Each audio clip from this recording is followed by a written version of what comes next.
saaxiib yaal markale soo dhawaada kuna soo dhawaada channelkeena cusub haddaba halkan saaxiib yaal waxaan soo dhigi doonaa muuqaalo ku saabsan safarada iyo goobaha ugu quruxda badan leh kuwaas ay tageen youtuberada ugu caansan caalamku ee travelka ku saabsan waxaan rajaynayaa in channelka aad ka heli doontaan muuqaaladan soo dhigno muuqaalkan ugu horeeya maanta wuxuu ku saabsan yahay ninkan oo sida aan filay qaar badan oo idin kamid ah yaqaanaan channelkiisa waana nin wadamo aad u fara badan tagay muuqaalkan wuxuu tagayaa magaalada ugu dhuuban amaba the narrowest city in the world oo ku taala dalka China magaaladan waxaa lagu magacaabaa Yanqing waxaana loo aaminsan yahay inay tahay magaalada ugu dhuuban adduunka magaaladan ayaa ku dhex taala laba buurood oo aad u dhaadheer dhexdooda magaaladan markaad sidaas soo gashaan waxaad arkaysaa dabaqyo iyo guryo aad u dhaadheer kuwaasoo lagu dhisay qaab line dheer ah oo weliba isdaba yaala dhismayaashaas ayaa dhammaantood ku hareeraysan oo raacsan webiga magaalada dhex mara oo lagu magacaabo Guan River dukaamada moolalka iyo weliba meelaha ganacsiga oo dhan waxay ka laalaadaan meel jar ah oo webiga dushiisa ah wadada ugu weyn magaaladana waxay raacsan tahay oo ay u jeedaa dhinaca webigaas magaalada marka si dhex marsan wadadani waxay si dhex martaa guryo space-ka u dhexeeya oo aad u yar yahay oo xataa dadka guryaha saaran ay salaami karaanba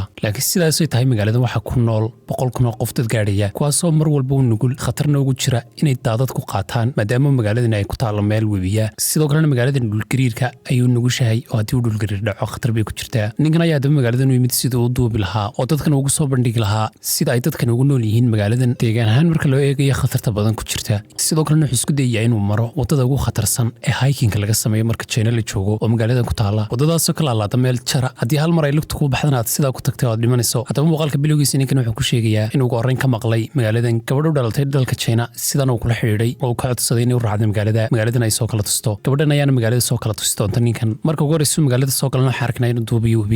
webigan ayaana ah webiga aynu hore soo sheegnay magaalada dhex mariyey oo midabkiisu yahay midab casaan oo dhooqa ah sidoo kalena wuxuu ku qabanayaa ninkani dabaqyadii aynu soo sheegnay ee webiga dushiisa ka laadlaaday waxaan odhanayaa waa muuqaalkii ugu yaabka badnaa ayaan arkay ee weliba sidoo kale ugu cabsida badnaa waxaanu la yaaban yahay dabaqyadan aadka u dhaadheer leh ee webigan iyo buurahan dul saaran ninkan haddaba subaxa dambe uu soo kacayaa waxaanu aadayaa magaalada si uu soo waraysto dadka magaalada iyo weliba siday ku nool yihiin ugu horreyntan waxaan arkaynaa inuu soo dhex istaagayo waddooyinka magaalada mid ka mid a gabadhan Chinese-ka ayaan waraysan doonaa gabadhii la socotay kale ayaan u turjumaysaa waxaan weydiinayaa imsaad ku noolayd magaaladan waxaan odhanaysaa ilaa 10 sano ayaan ku noolaa sidoo kalena wuxuu weydiinayaa su-aashii uu la yaabanay ahayd dhismayaashan aadka u dhaadheer leh meesha laga dhisay ee verticalka u dhisan waxayna u sheegaysaa inay la qabsatay magaaladana maadaama juqraafigeedu aanu fiicnayn waxa qasab noqotay sida loo dhisay ay ku odhanaysaa kadib haddana wuxuu imanayaa suuqa qudaarta waxaanu arkayaa in dadku ay laamida dhinaceedaba ku ganacsanayaan maadaama space kale baanu magaalada ka jiro sidoo kale wuxuu aad ugu helayaa qudaarta lagu iibinayo haddana waxay soo gelayaan meel kaloo lagu iibinayo xayawaanada nool gabadhii la socotay baana weydiinaysay raha ma rabtaa rahan haddaad u baahantay waa lagu process garanayaa bay ka odhanaysaa inta lagu habeeya ee hodheelka u qaadanaysaa bay ka odhanaysaa kadib meesha markay iskaga yimaadaan waxay imanayaan meel kaloo buurta dusheeda oo lagu iibinayo khudaar freesha waxaanu dhadhaminayaa mid ka mid a fruitskii meesha lagu iibinayey kadib ninkan wuxuu sheegay in magaaladan ay xasuusinayso magaalo kale uu tegey oo ku taalay baadiyaha dalka Vietnam isagoo sheegay inay iska shabahaan sida ay dadku u dhaqmayaan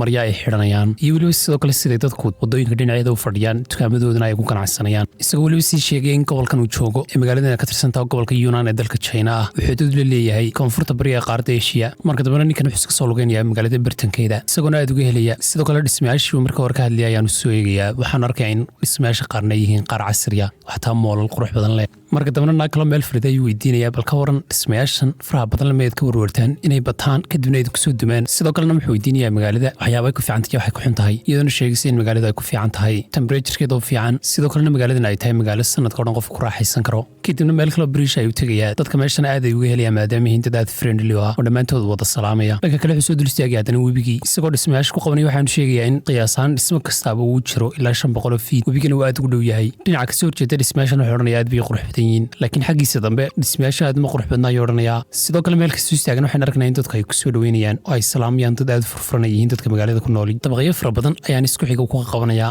kuwaas xaggooda sarana ay buuro dhaadheer kasii xigaan kadib iyagoo meel jiraanjiro aad u dheer ilaa 200 jiraanjiro ka kooban sila kora waxaa arkayaan laba nin oo booliisa ninkan wuxuu moodaya in booliiskan isaga u yimaadeen ay ku leeyihiin daroonta jooji daroontiisa ayaan u soo dejinayaa isagoo qarsanaya laakiin marka dambe wada hadlaan waxaaba arkaya inuu qalad fahmay raggan booliiskaana aynan rabin inuu daroonta xidho laakiin ay tusiyeenba meelo fiican oo u duubto inta kadib ninkan waxa uu soo dhex maraya magaalada isagoona soo dhex maraya guryo aad iskugu dhow aynu ku soo aragnay bilowga muuqaalka dadka saaran guryahana way salaami karaanba isku dhawaasho ay iskugu dhow yihiin iyo sida ay dhexdooda u dhuuban tahay halkaan wuxuu ku arkaya ciyaal yaryar isagoo u iibinaya kaadhiska lagu ciyaaro ciyaalkuna aad ay ugu farxayaan markuu iibiyo kadib magaalada ayuu soo dhex istaagayaa laakiin qaybtan markan uu soo dhex gelaya waa waddada weyn waxaan odhanayaa magaaladii imkaan soo arkanay aadka u dhubneed halkan la moodaba gabadha la socotana waxay sheegaysaa inay magaalooyinka kale China la mid tahay magaaladani markuu qaybta soo dhex galana wuxuu la yaabayaa inay leedahay dukaamo waaweyn, meelo dahabka lagu gado, supermarket, meelo marya casriga lagu iibiyo, isagoona soo dhexgeliya dukaan lagu iibiyo nacnacyada oo dhan. waxaan odhanayaa nacnacyadan dhammaantood waan wada tijaabin lahaa haddii halkan 3 sano laygu daayo aan joogo. kadib gabadhan ninkan way soo kaxaynaysaa, waxayna markan tijaabinayaan cunto street food oo isjijiidanaysa oo jeeli ah. cuntadana saxdu saaraya wuu ka helayaa. marka dambena waxay waraysanayaan dhalinyaro meesha magaalada taagan, isagoo koranaya bal ka warama magaalada markaad ku nooshiin. waxayna koranayaan in kastoo magaaladaanaan anagu si joogtaa u joogin oon meelo kale ka shaqayno, laakiin magaaladan waa magaalo degan oo magaalooyinka kale China way ka degan tahay. dhalinyarada markay sidaa uga soo dhaqaaqaana iyagoo wadada iska maraya, waxa uu yeedhaya rag fadhiya maqaaxi shaaha lagu cabo. ninkanna uu la fadhiisanaya shaaha ayaanu la cabayaa, nin kaloo dhukuran. waxaan weydiinaya waxyaabaha ugu badan ee marka China la jooga la sameeyo. waxaan odhanayaa shaaha maan iska cabnaa. sidoo kale ninkan uu la yaabayaa shaahan kalarkan leh. ninkan Mareykankaana shaaha uu ka helayaa mar labaad ayaanu ninkii dhukurna ugu shubayaa. waxaanu aad uga helayaa dabeecadda dadka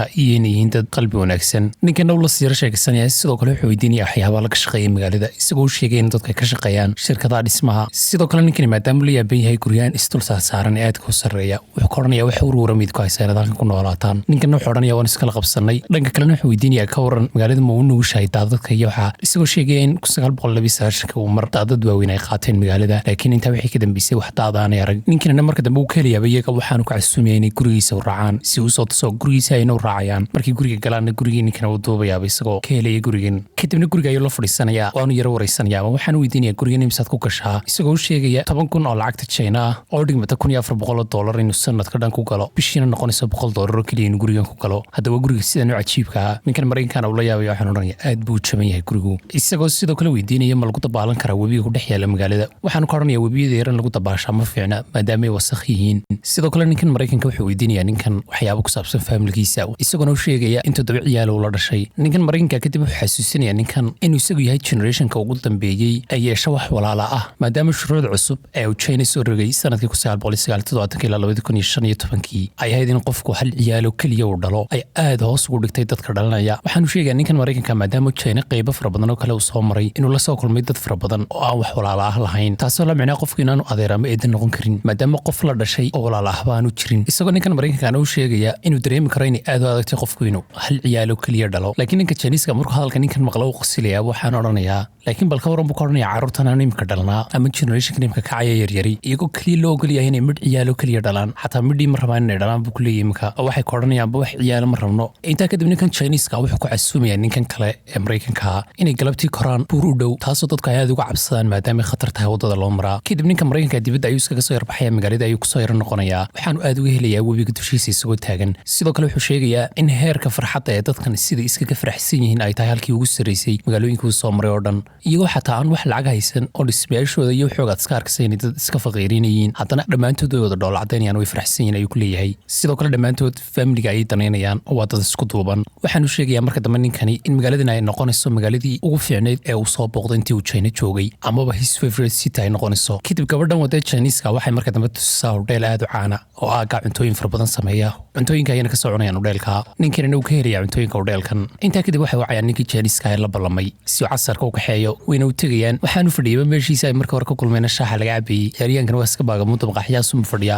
sidoo kale halkaana shaaha kale ku cabeen. kadibna waxay tegeen buurtii si ay u koraan. buurtana waa buur dheer oo waxay leedahay jiraanjiro dhexda loogu sameeyey amaba stairs beri hore la sameeyo qadiimiya, taasoo buurta lagu koro. intan hore buurta way iska fiicantahay, laakiin xagga dambe ay wadooyin halisa ka yeelan doontaa. kadib buurta qaybtii ugu horeysa ay soo korayaan. naagtiina way daalaysaa buurta markay sidaa usoo korto. lijinkii Chinese-ka ana isagu meeshan hore u yimid u garanayaa. markay xoogaa soo yaro koraan buurta mar buu aad u qaylinayaa, waayo wuxuu hore u yaqaanay in marka la qayliyo codkaagu kaa daba imanayo oo buurtana ay eeko samaynayso. kadib jiraanjirada ay iska sii korayaan. jiraanjiradana gabadhu sida u sheegaysa gabadhan wadaa wuxuu sheegayaa ninkan Mareykanka in isticmaali jireen ilaa imikadan ay isticmaalaan dadka beeraleyda, kuwaasoo iskaga kala gudba 2 gobol oo magaaladan Yanjin ay u dhaxayso, waana 2 gobol ee Yunnan iyo Sichuan la dhaado. maadaama magaaladan ay labadaa u dhaxayso, iyagoona meesha kula kulmayaba beeraley 2 gobol iskaga kala gudbaya. iyagoo iska socdana waxay maqlayaan codka tareenka oo aad u qaylinaya, maadaama magaalada markuu tareenku soo marayo si fiican looga maqlayo codkiisa. ninkan Chinese-ka isagu jawi ayuu iskaga jiraa, wuxuu canjirayaaba tareenka uu ka daba qaylinayaa. intaa kadib waxay soo gaadhayaan qaybtii ugu khatarsaneyd ee buurta halkaas waddo aad u ciriiriya la marayo oo dhuuban waana waddada aynu kusoo aragnay muuqaalka bilowgiisa waddadan oo ah waddo aad u dhuuban haddii aad hal mar ka dhacdo meeshaas sidaas ayaad ku tagtay ninkan maraykankana uu kasii cabsanaya waddada oo ninka Chinese-ka buu koranaya imkabaatay waxay ku dhacaan adiga meeshay keenay ninka Chinese-kana wuxuu koranaya stageinta qosla waxba kuguma dhacayaan kadibna waxay bilaabeen inay dhex maraan waddadii labadoodna iyagoo forray istabagelayaan kadib dariiq ay soo marayaan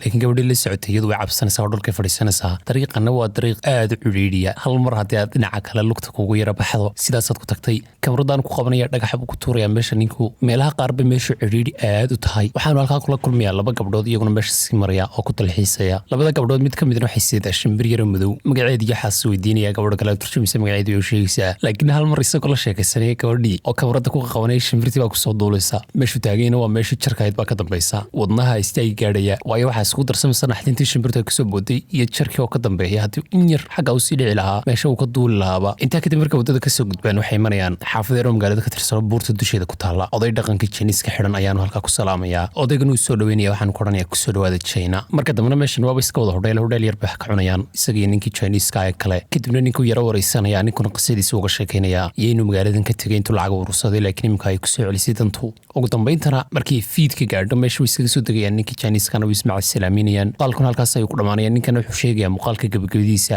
sidoo hore usoo sheegayba in magaaladan ay tahay magaaladiisii ugu fiicnayd ee uu ka helay ee uu booqday intuu China joogay muuqaalkuna halkaas ayuu ku gabagaboobayaa saaxiib ilaa aad muuqaalkan ka hesheen fadlan nagu soo biiro subscribe to noo saara muuqaalkana like saara aad baad mahadsantiin